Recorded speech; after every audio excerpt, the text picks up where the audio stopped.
שלום, אני עורכת דין לירז בן שטרית קץ, אני מגשרת ובוררת ומומחית בשילוב משפט ובינה מלאכותית. ברוכים הבאים לפודקאסט לבנות את הגשר. בפודקאסט הזה אנחנו הופכים משברים זוגיים, משפטיים או אישיים להזדמנות לצמיחה ולהחלטות אמיצות. אנחנו נפרק דילמות בעזרת תובנות פסיכולוגיות וכלים משפטיים, ונזכור פתרונות דיגיטליים פשוטים שיתנו לכם השראה לבנות קשרים אמיצים במקום לפרק אותם. אז אם אתם בצומת דרכים, זה הזמן להתחיל את המסע לצד השני. כי אנחנו רוצים לבנות את הגשרים ולא לפרק אותם. דמיינו שערב אחד אתם יושבים מול המחשב בבית, ומחפשים כמה מיילים שהמורה או הגננת שלחו לכם, ופתאום אתם עולים על המייל של בן הזוג שלכם, ובתוך המייל הזה יש מסמכים של הבנק, מסמכים שלא מוכרים לכם, כספים שלא מוכרים לכם, וזה הרבה מאוד כסף. תדמיינו גם שיש, אתם מול המחשב בבית, ופתאום עולה איזשהו וואטסאפ, שאתם מבינים פתאום שהוואטסאפ הזה הוא הוואטסאפ של בן או בת הזוג שלכם, ששכחו לנתק אותו מאותו מחשב ביתי, ואתם עדים באותו רגע לשיחה בין בת הזוג שלכם, לבין מישהו שאתם ממש לא מכירים. שני האירועים האלה הם לא אירועים דמיוניים, הם אירועים שקרו והיו, ואני נתקלתי בהם כעורכת דין, והם אירועים שהיו משני חיים לאותם אנשים. אז האם באותם רגעים שבו אתם רואים את שני הוואטסאפים, גם את הוואטסאפ וגם את המייל, האם זה הזמן לפנות לחוקר? האם זה הזמן להתעמת עם בן או בת הזוג שלכם? אז הפרק הזה היום אנחנו רוצים לדבר עם חוקר גירושין שמתמחה בענייני גירושין, אורי סבר. שלום, צהריים טובים אורי. ואנחנו רוצים היום לדבר על מה קורה מאחורי הקלעים של סיפורי הגירושין המעניינים ביותר והמאתגרים ביותר, ומתי אנחנו לוקחים חוקר גירושין, ומתי אנחנו צריכים בכלל לחקור, אם אנחנו צריכים לחקור. בואו אנחנו נצלול לתוך הסיפורים האלה. אז צהריים טובים. צהריים טובים. אז לפתיח שלך אני אתייחס, בשום פנים ואופן לא להתאמת. אבל לפני שאנחנו מדברים על זה, כן. קודם כל, בוא תספר לנו על עצמך. אז לי קוראים אורי סבר, תכלית חקירות זה המשרד שלי, אני בתחום החקירות משנת 90, שזה בחשבון קל 35 שנים. מרשים ביותר. מאחוריי אלפי תיקי חקירה, אנחנו מתעסקים בעיקר בתחום האישות, בינו לבינה מה שאנחנו קוראים. המון לקוחות באים אלינו ברגע שהם חושדים, או יש להם איזושהי אינדיקציה, ועל מנת לא סתם לעשות מהלכים שהם לא מבוססי מידע, הם פונים אלינו, אנחנו שומעים את הסיפור, בונים איזושהי תוכנית עבודה, אסטרטגיה איך לבדוק את הדברים, אם זה בחקירה כלכלית, לאתר נכסים, לאתר חשבונות בנק, פוליסות ביטוח, פנסיה, כל המכשירים הכלכליים, או עם מעקב על מנת לראות בדיוק איפה בן הזוג מסתובב, שהוא מספר שהוא בחדר הכושר, או בפאדל, או בפוקר עם החברים. אז אני רוצה לשאול, למה בכלל צריך לזכור את שירותיו של חוקר פרטי? הרי החשבונות הם חשבונות שהם גלויים. גם אם החשבונות הם לא חשבונות משותפים, והם חשבונות שעל שם אחד מבני הזוג, עדיין זה חשבון בנק. אז למה אני צריכה חוקר שיחקור כלכלית, ויאתר לי נכסים או חשבונות על שם בן או בת הזוג שלי? תסביר לי. אז אני אסביר. המון פעמים אנשים בעיקר, לא, כאילו אנחנו רואים את המגמה הזאת, שהן פחות מעורבות, בעיקר אם האיש עסקים הוא ממש דומיננטי בבית, ויש נשים שלא עובדות גם, ושהן אומרות, הבעל מביא את הפרנסה הביתה, אני מטפלת בילדים, אני סומכת עליו שהוא יעשה את הנכון ביותר ואת הטוב ביותר, ואז מגיעים לאיזשהו משבר, ופתאום הם מגלות שהם לא יודעות ממש כלום. אני הרבה פעמים עשיתי חקירות שגיליתי נכסים שהאישה לא ידעה בכלל שיש לה אותם, שהם רשומים רק על שם הבעל, ומתוקף זה שהם נשואים, מרגע שהם נשואים, כל הרכוש, חצי בחצי, יהיה להם כן זה מוחרג בהסכם ממון, כמו שאת יודעת. נכון. אז אנחנו יודעים להיכנס לרזולוציות ולגלות דברים שהאישה לא יודעת, לשקף לה את המצב, לתת ממש סוג של MRI לכל הנכסים ולכל מצבת הרכוש של הבעל, ואז היא יכולה לקבל החלטות מבוססות מידע, ולא לנחש ולא להיות תלויה בחסדיו של הבעל, שיגלה חלק מהנכסים או את כולם. ואז יש לה את התמונה המלאה ולקבל החלטות כמו שצריך. אז בוא רגע ניתן את התמונה הגדולה. מגיעה אליך אישה, בדרך כלל זה אנשים פונים אליך באופן יזום, באופן פרטי, או דרך עורכי הדין. אז זה משולב, יש הרבה שבאים מפה לאוזן, שלקוחות מרוצים, שמפנים מכרים, חברים, קולגות מהעבודה, ואומרים, בוא תפנה לאורי, הוא יטפל בך מאלף ועד תף, ויש כמובן עורכי דין, שאני משתף איתם שיתופי פעולה, שברגע שהם מקבלים תיק שלהם, הם אומרים, בוא קדם נפעיל את החוקר, נראה את כל מה שאנחנו צריכים לברר ולדעת, ואז נדע לאן פנינו מועדות, מה שנקרא. ובעצם עורכי הדין רוצים לברר ולדעת, כדי להבין מה האסטרטגיה הנכונה שצריכה להיות באותו תיק גירושין.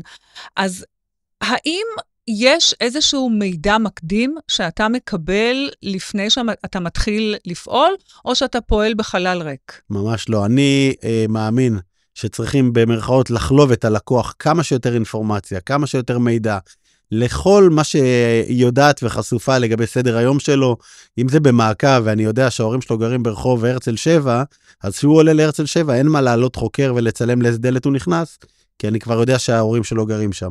אבל אם יש כתובות שהוא מגיע ועולה, ואנחנו לא מכירים את הכתובת, כמובן שאני אעלה את האופנוע, אני מצלמה סמויה, שיתעד לאיזה דלת הוא נכנס, ומי פתחה לו את הדלת, ואם זה היה עם נשיקה בשפתיים בזמן המפגש, או שזה היה משהו תמים, או רואה חשבון שהוא עלה לתת לו חומר. אז הדברים של המידע, הם יכולים מאוד לקדם, וגם לא לחבל בחקירה, כי אתה צריך לשמור את הכוחות ואת המיטב, לזמן שצריך באמת להפעיל, ולא על כל דבר להפעיל את היכולות שלך. וכאשר אנחנו מדברים על חקירה כלכלית, האם אתה צריך לקבל איזשהו ליד? האם אתה צריך לקבל איזשהו כיוון? בעיקרון, חקירה כלכלית אני יכול לבצע רק אם אני מקבל תעודת זהות, כי זה המפתח לכל בדיקה. אבל ככל שנעמיק ונקבל גם מהלקוחה חומרים, אז גם אם נבין שהיה נכס באיזשהו רחוב, ונראה ונחקור לגביו, נראה שעשו שם דיספוזיציה, והבריחו את הנכס, כי הוא ידע כבר שנתיים שהוא הולך להתגרש, והוא ניקה את השטח, וגם הכניס את החברה שלו לחובות בזמן הזה. אז כל הדברים האלה הם מאוד חשובים שנקבל מהלקוחה, על מנת שנוכל לתת מבט מלמעלה, ולראות את כל השינויים שגם חלו ממועד הקרע. אז אני רוצה רגע לספר על תיק משותף שהיה לנו, נכון. דווקא בעניין רכושי, שבו לכאורה הדירות היו רשומות על שם ההורים. ואנחנו ידענו שהדירות האלה הם של מישהו שנפטר, והיו שייכות רק לו, ובחקירה מאומצת שלך, יצרתם קשר עם אחד מההורים, ובוא תספר קצת מה היה שם, על מנת שאנחנו נבין איך אפשר דווקא להיעזר בחקירה, כדי להבין שאפשר להוכיח דברים, הגם שהם לא רשומים בנסח טאבו או ברישומים רשמיים אחרים. אוקיי, אז זה מה שאני קורא ההון האנושי. ברגע שאתה לומד את התיק ומבין את כל הדקויות שיש בו, במקרה הזה הלקוחה אמרה שאין לנו סיכוי בכלל להיכנס, לא נקבל כוס מים וגם לא יפתחו לנו את הדלת. אז אנחנו פה עשינו התאמה של הכוח למשימה, לקחנו חוקרת שהיא מדובבת בחסד עליון, והיא התחברה אליה, הגיעה אליה וישבה איתה במשך 2.5 שעות, סיפרה לה את כל סיפור חייה, ואז הם גם הגיעו לדירות, היא סיפרה שהדירות הן בעצם של הילדים, ורשמו אותם מטעמי מס, ולחסוך, וכל ההסברים המדויקים של מה שאנחנו באמת ידענו. אבל עכשיו היה לנו גם ראייה, מבעל עניין ממקור ראשון, והיה לנו ראייה קבילה, כי החוקרת הייתה חלק מהשיחה, והיא יכלה להקליט אותה. ובאמת הלקוחה שלנו ניצחה בגדול בתיק הזה. ניצחה בגדול, והדירות באמת נרשמו על שם הילדים שלה, למרות שלכאורה הדירות האלה היו רשומות על שם הסבא והסבתא. נכון. תגיד, אבל איפה עובר הגבול האתי בין איסוף ראיות לגיטימי לבין פגיעה בפרטיות? כי יכולה להיות פגיעה בפרטיות, ואז הראיות האלה לא יהיו קבילות בבית המשפט. אני אתן דוגמה. במעקב לדוגמה, אם אנחנו עוקבים אחרי זוג, והם בחניון ציבורי, פתוח לכל, מתחילים לעשות מה שהם עושים באוטו, וכל אחד שעובר יכול לראות, אז מותר לנו לצלם אותם. אבל אם הם הולכים לחורשה מבודדת ונוסעים ליד העץ האחרון, ומצפים לפרטיות שלהם, אסור לגשת ולצלם אותם מקיימים יחסים. זה חדירה לפרטיות. פה יכולה להיפסל הראייה, וצריך באמת לשמור, כי להשיג את הראייה זה בסדר. היא צריכה להיות קבילה ושמישה בבית המשפט. כי לשם אנחנו מכוונים. נכון. שההרכב בבית הדין הרבני, או בבית דין לענייני משפחה, יגידו, זה נעשה כחוק, וזה ראייה קבילה. אני אספר לך סיפור קצר. הייתה לי חקירה על עורך דין פלילי, שהוא טען שהוא מרוויח 5,000 שקל בחודש, אמנם הוא נסע ב-BMW X5 של כמה מאות אלפי שקלים, אבל במעקב שעשינו אחריו, הגענו לבית קפה באיזה קניון, הוא פגש לקוחות שלו, ותוך כדי מעקב אני שמתי מצלמה סמויה על השולחן, צילמתי, שהוא מקבל מעטפה ואומר כמה יש פה 10,000 שקל, ושם בכיס. הראייה הזאת הגיעה לשופטת גליק, והצד השני טען שזה ראייה שהושגה בהאזנת סתר. וגליק אמרה, לא, זה לא האזנת סתר, היות וזה היה בשטח ציבורי משותף. הוא היה צריך לצפות שאם הוא מדבר ועושה פעולות, כל אחד יכול לראות אותו, ולכן אין פה שום האזנת סתר. והכשירה את הראייה. הכשירה את הראייה, והיא עשתה המון משקל, והיא נתנה המון משקל בתיק עצמו. וואי, זה יפה. תגיד, תספר לי על מקרה מאוד מיוחד, שבו זיהיתם רכוש שהבעל בא ואמר, זה לא הרכוש שלי, זה רכוש של דוד שלי, של סבא שלי, ואתם הגעתם לראייה המתאימה, שבו אפשר היה להגיד, כן, זה רכוש שלו. אז זהו, יש הרבה פעמים שבן אדם יודע מראש שהוא הולך לכיוון של הליך של גירושים, אז הוא הולך לעורך דין שמכין אותו, אומר לו, תשמע, אתה צריך פה כמה שיותר להיפטר מנכסים, אם אתה רוצה שהחצי שלך, שאתה צריך לתת לה, יהיה יותר קטן. אז יש כל מיני הסכמי מתנה, ופתאום העברות במתנה, וכל אחות פתאום שהוא מעביר לדירה ששווה 5 מיליון שקלים, בהסבר שהוא חייב לה כסף. הוא חייב לה פתאום 5 מיליון שקלים. האחות, אגב, היא שכירה שמרוויחה 5,000 שקל בחצי משרה, עובדת בבית חולים. אז אנחנו יודעים לעשות את החקירה ולהגיע לאנשים שאליהם העבירו, ולשלוח מדובבת שתספר גם איך עשו את זה, וגם איך הכל זה בעצם קומבינה. וראייה כזאת מבטלת את כל המניפולציות שהוא עושה, ואת כל ההברחות שהוא עושה. תגיד, יש איזשהם 3 דברים, 3 כללים, שאתה היית נותן לכל לקוח שרוצה להתחיל לתכנן את הגירושין שלו מבחינה חקירתית? יש כמה כללי זהב. דבר ראשון, המון פעמים מתקשרים עליי לקוחות, ברגע שהם יצאו מהעורך דין, והם כולם טעונים ובסערת רגשות, ומיד מתחילים להגיד לי, אני חייב אותך פה, ואני אומר להם, רגע, אתם מדברים מהאוטו? לא לדבר איתי מהאוטו, אני לא שומע טוב, במרכאות, מכיוון שהרבה פעמים יש האזנות ברכבים.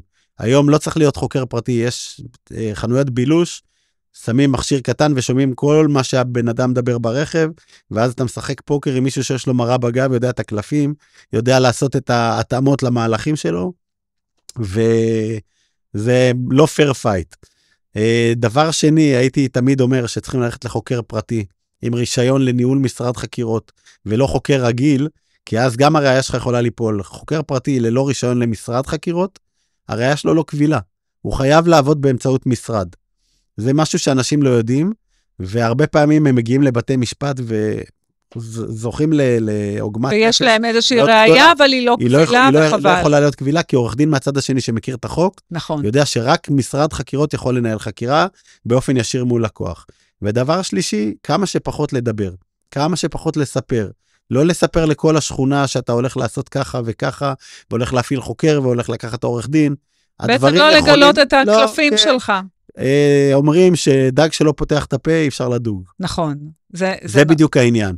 לשמור על דיסקרטיות בהליך, להתאפק, אני יודע שזה הרבה פעמים קשה, כי אנשים, קשה להם להכיל את כל הסערת רגשות, ואת כל האמוציות, כי הרי זה מישהו שחיית איתו 20 או 30 שנה, ואתה חייב לשתף ולפרוק.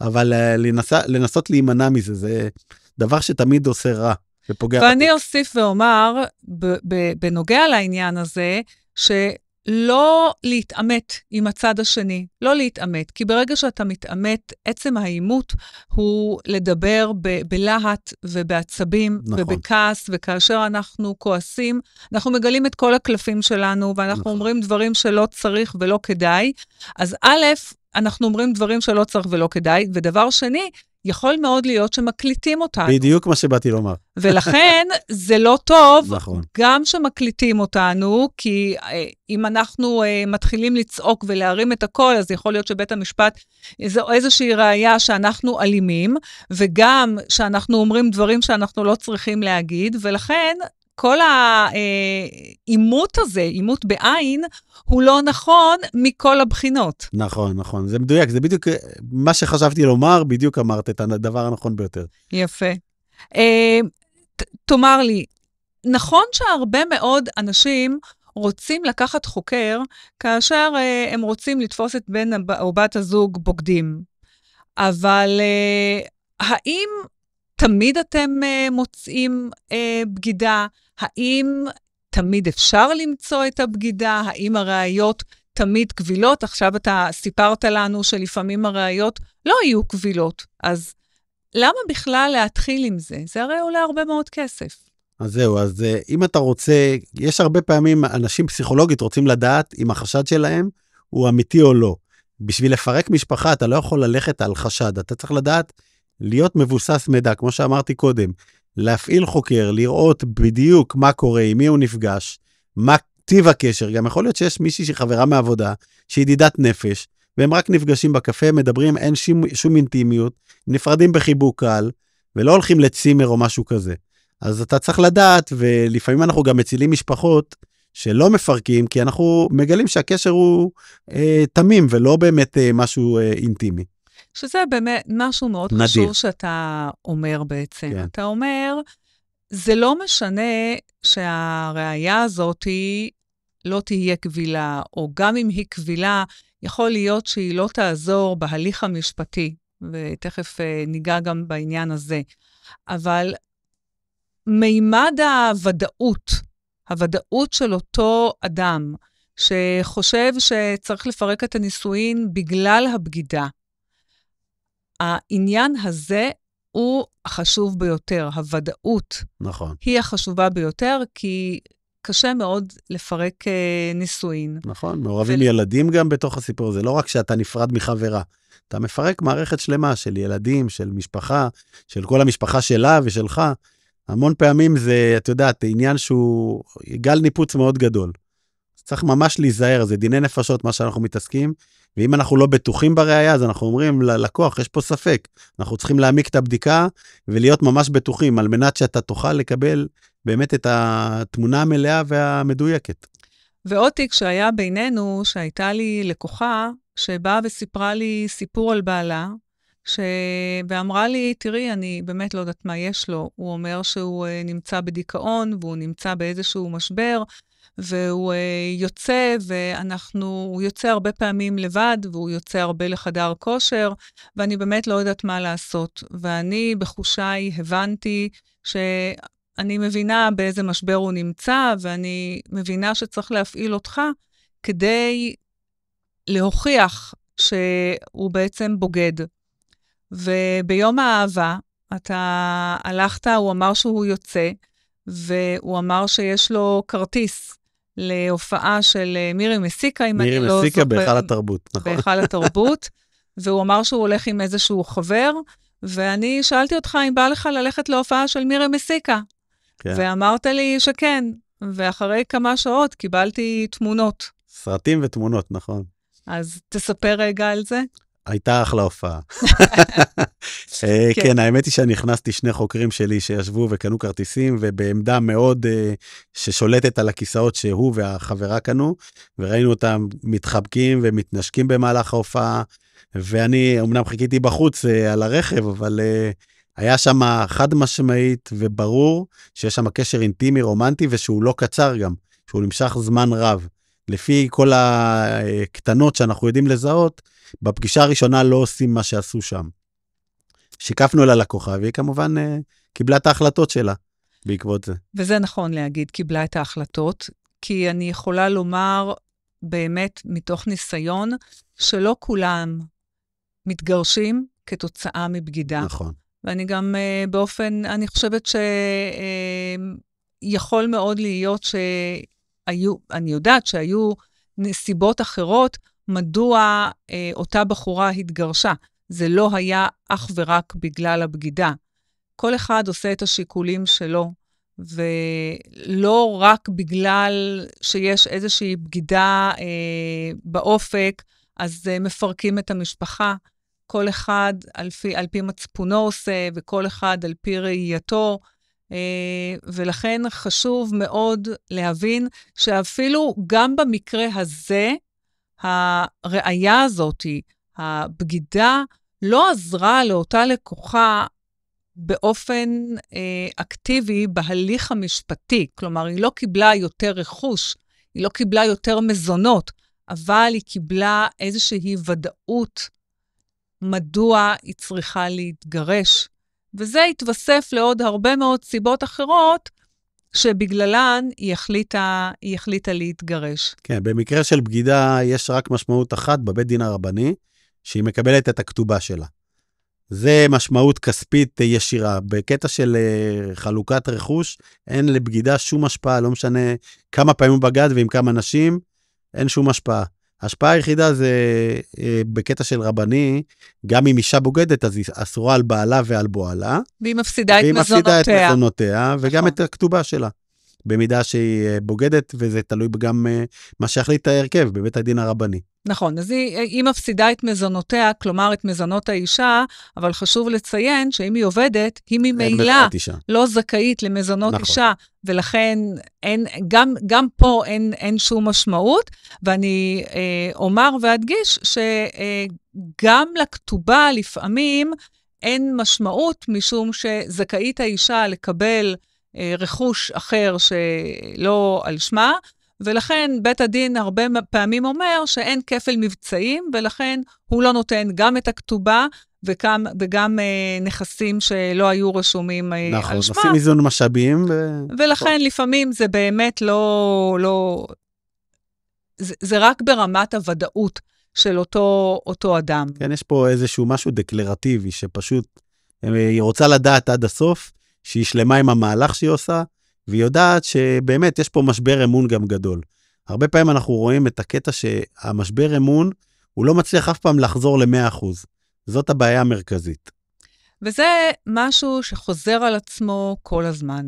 אומרים לי אנשים, זה לא העניין שבגדו בי, כלומר זה לא האקט המיני, זה איזשהו חוסר אמון, אני לא יכולה להאמין בו יותר.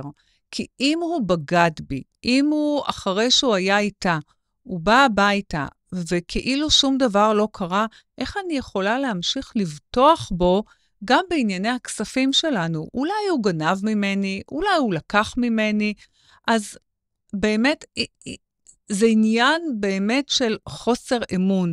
ועוד משהו, שזה שקר גם כלפי הילדים. בסופו של דבר, אי אפשר להתנתק מזה, שאותו אדם משקר גם לילדים.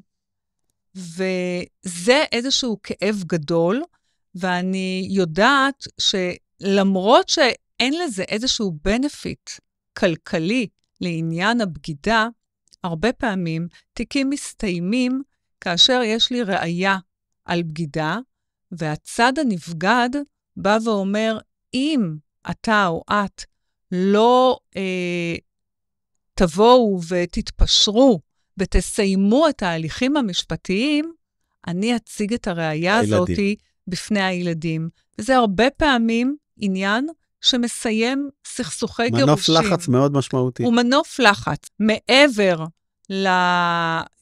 לבנפיט הכלכלי, זה מנוף לחץ לסיים הליכים מהר.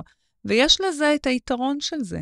יש עוד כמה מנופי לחץ באירוע הזה שאנחנו קוראים גירושים, אז יש הרבה פעמים תיקים שהצד השני, בדרך כלל אם זה האישה, עובדת בלקג'ל או בכל מיני דברים שבסגנון של זה, והן לא מצירות על ההכנסות שלהם.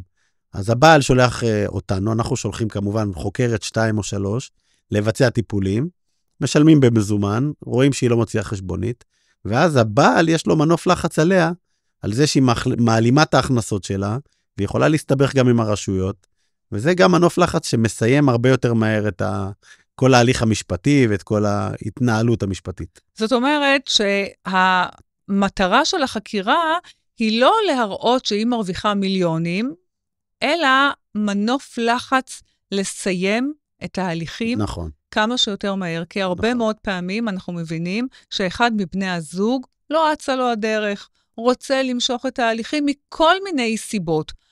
אם זה מסיבה של להישאר בבית המגורים, או אם זו סיבה אחרת, יש מנופי לחץ שיכולים להיות, שמזרזים את נכון. את ההליכים. בשביל זה חשוב לשבת עם הלקוח, לחלוב ממנו את כל המידע, לדייק איפה הנקודה שצריכים ללחוץ ולהתמקד בה, ומשם אתה יכול לצאת החוצה עם הרבה יותר כוח והרבה יותר משמעות למהלכים שאתה עושה. אז לקראת סיום, אמנם דיברנו כאן על הרבה מאוד דברים, אבל אני יודעת שבכל חייו המקצועיים של אדם שעובד, בטח כל כך הרבה שנים כמוך, נחקק בזיכרונך התיק שהדיר שינה בעיניך, התיק שכל כך היית מבסוט ממנו, או כאב לך הכי הרבה. יש לך איזשהו תיק כזה? אני אלך על הכאב.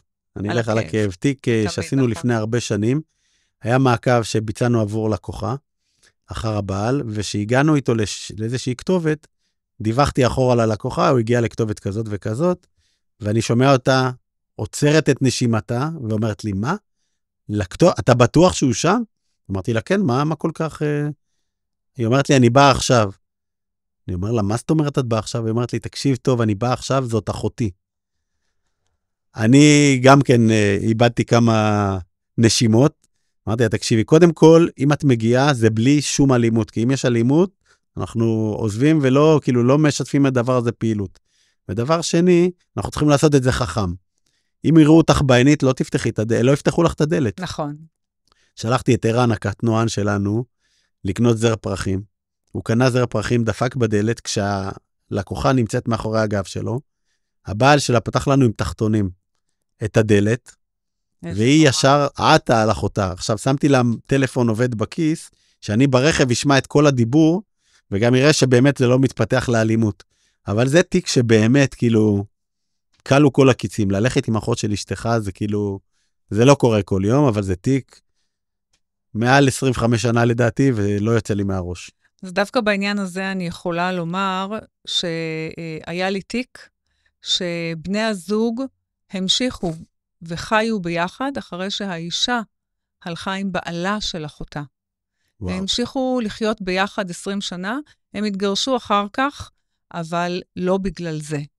אז כל אחד עושה את מטורף. זה מטורף, זה לא נורמלי, זה קשה אפילו, אבל ככל הנראה, כמו שאמרנו, כל אחד יש לו את זהו, אבל אנחנו באמת, אני יכול לומר שב-35 שנה ראיתי כמעט הכל, אם לא הכל. אנחנו פשוט כל פעם חושבים שזה לא יכול להיות יותר, כאילו אם מישהו היה נותן תסריט על זה, הם אומרים לו שהוא קצת משוגע. ואנחנו רואים את זה קורה.